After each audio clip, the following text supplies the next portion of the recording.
सारस और केकड़ा की कहानी। बहुत समय पहले की बात है। एक घने जंगल के बीचों बीच एक बहुत ही सुंदर झील था। उस झील में बहुत सारी मछलियां और केकड़ा भी रहता था। वह सब बहुत खुशी से मिलजुल कर रहते थे। लेकिन हर रोज उस झील के किनारे एक सारस आकर मछलियां पकड़कर अपना पेट पूजा करता था।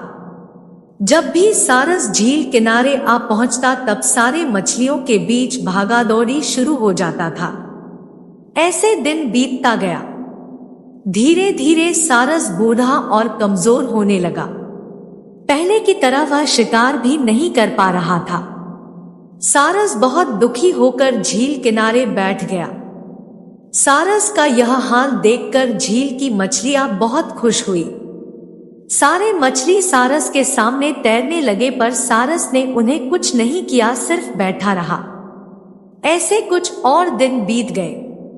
सारस को ऐसे एक जगह बैठा हुआ देखकर केकड़ा सारस के पास आया और पूछा, भाई, 2-3 दिन से देख रहा हूँ तुम यहाँ चुपचाप बैठे हो, एक भी मछली नहीं पकड़ा, खाना भी नहीं खाया, क्या बात है? केकड़े की बात सुनकर सारस फुट-फुट कर रोने लगा। सारस ने कहा, क्या बताए दोस्त, मैं बहुत ही दुखी हूँ। कुछ दिन पहले एक ज्योतिषी ने मुझे एक बात बताया कि बहुत ही जल्दी यह झील सूखने वाला है। बिना पानी के तुम सब कैसे जी पाओगे? तुम सब मर जाओगे। तुम लोगों की मुझे बहुत चिंता हो रहा है, इसलिए मैंने खाना पीना छोड़ दिया। केकड़े ने कहा, क्या बोल रहे हो? यह तो बहुत गंभीर और चिंता की बात है, मुझे सबको बताना होगा। सारस की बात केकड़े ने झील की सारी मछलियों को बताया। सारी मछलियां और केकड़ा मिलकर सारस के पास गए और बोला, क्या बोल रहे हो, झील सूख जाएगा? तब हम सब कहां जाएंगे? क्या करेंगे? कोई तो उपाय होगा न बचने का। हम सब ने तुमको हमारा दुश्मन समझा, पर तुम तो हमारे दोस्त निकले।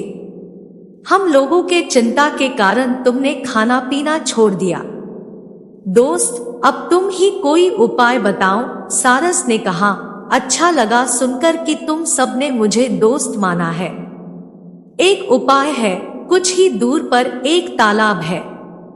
अगर तुम लोग चाहो तो मैं एक एक करके तुम लोगों को वहां छोड़ सकता हूँ। सारे मछली मान गए और कहा, ठीक है, ठीक है।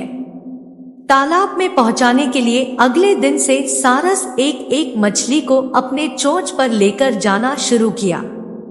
ऐसे कुछ दिन बाद केकड़े की बारी आई। सारस केकड़े को लेकर रवाना हुआ। कुछ दूर जाने के बाद केकड़े ने सारस को पूछा, भाई, यह तालाब और कितना दूर है? केकड़े की बात सुनकर सारस हंसने लगा और कहने लगा, तालाब? कैसा तालाब? यहाँ कोई तालाब नहीं है। मैं तो खाने के लिए तुम सबको यहाँ लेकर आ रहा हूँ। इतने दिनों से मछली खा खा कर बोर हो गया हूँ। आज बहुत मजा आएगा तुमको खाकर। आसपास देखो, तुम्हारे सारे दोस्त के हड्डियां। अब तुम्हारी बारी है। यह बोलकर सारस एक बड़े से पत्थर पर आकर आ बैठा। सारस की बात सुनकर केकड़ा बहुत गुस्सा हो गया और अपने आप को बचाने के लिए अपने दोनों हाथों से सारस का गला दबा दिया और कुछ देर बाद सारस मर गया।